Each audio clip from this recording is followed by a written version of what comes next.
It was just before midnight. The sky above the Philippine Islands was completely black. No moon. No stars.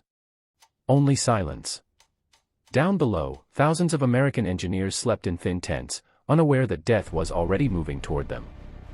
High above the ocean, Major Carroll C. Smith sat inside a strange-looking aircraft that most people had never heard of. He was 26 years old. He had flown more than 40 combat missions. And tonight, he was the only thing standing between 12 enemy bombers and an unfinished American airfield. If even a few bombers got through, hundreds of men on the ground would die. This was not a dogfight. This was a countdown. A night the Japanese never missed. For 2 weeks straight, Japanese aircraft attacked the same area every single night. No breaks. No mercy.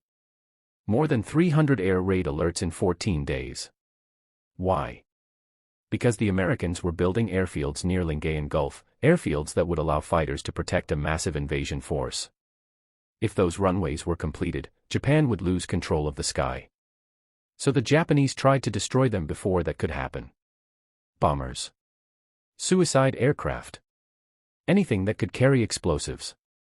And on this night, 12 bombers were in the air. But the Americans had something new. A plane built for darkness. Major Smith was flying the P-61 Black Widow, an aircraft unlike anything before it. It was big. Heavy. Twin-engine. Painted completely black. But its real weapon wasn't the cannons. It was radar.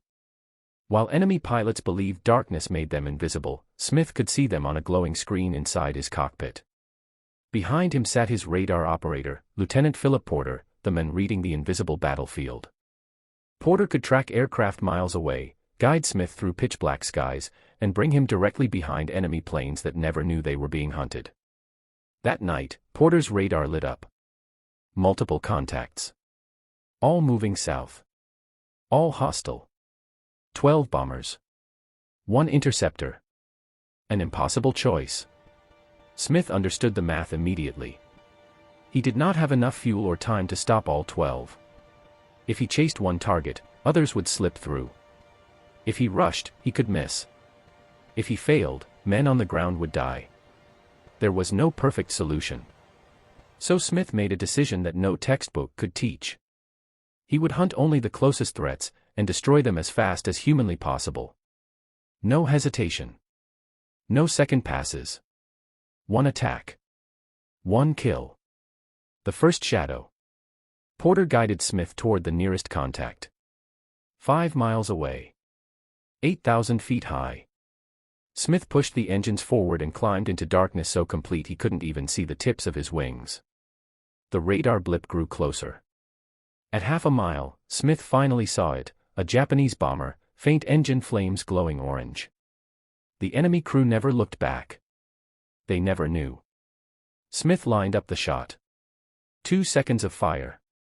The bomber exploded into flames and vanished into the ocean. 1 down. No time to breathe. Fuel was already dropping. Porter immediately called the next contact. Different altitude. Different direction. Smith turned, pushed speed beyond cruising limits, and burned precious fuel. Minutes later, another bomber. Same result. Fire. Explosion. Silence. 2 bombers gone. But the night was far from over. The one that fought back. The third target was faster. Smarter. It maneuvered. The pilot knew danger was near. Tracer rounds suddenly cut through the sky. The enemy had seen Smith. For the first time that night, Smith was being shot at. He adjusted his angle, avoided the tail guns, and fired a longer burst. The enemy aircraft spun, burning, and disappeared into the sea. 3 bombers destroyed. Fuel dangerously low. The last chance. 1 more bomber was racing toward the airfield at low altitude. If it reached the target, bombs would fall. Smith dove. Closed the distance. And fired. The bomber shattered in midair. 4 bombers destroyed in less than an hour. The remaining enemy aircraft turned away. The airfield was safe. But Smith wasn't. Almost out of fuel. Smith turned back toward base. His fuel gauge showed barely enough to land. Then, another radar contact appeared. Between him and the runway. Smith faced a terrible choice. Ignore it and land. Or engage and risk running out of fuel over the ocean. He turned toward the contact. It wasn't a bomber. It was a fighter. A fast one. Smith crept behind it, closer than ever before. One burst. The enemy fighter burst into flames. The pilot bailed out. Smith was now nearly empty. Landing blind. As Smith approached the runway, something went wrong.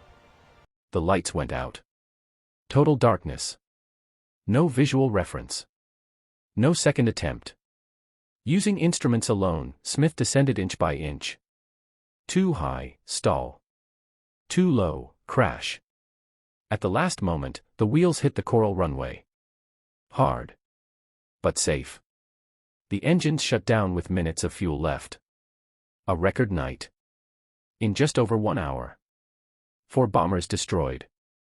1 fighter shot down. 0 American casualties. The airfields survived. The invasion stayed on schedule. Lives were saved. And the next day, Smith did it again, shooting down another enemy fighter. 7 confirmed kills in under 24 hours. A record no American night fighter pilot would ever break. Forgotten, but not gone.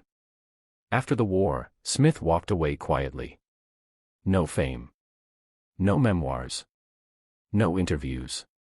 His aircraft was scrapped. His story nearly vanished. Until now. If you believe stories like this deserve to be remembered, like the video so YouTube shows it to more people. Subscribe to War Era Records for true war stories told with respect and realism. And comment below. Where are you watching from? Did someone in your family serve? You're not just watching history. You're keeping it alive.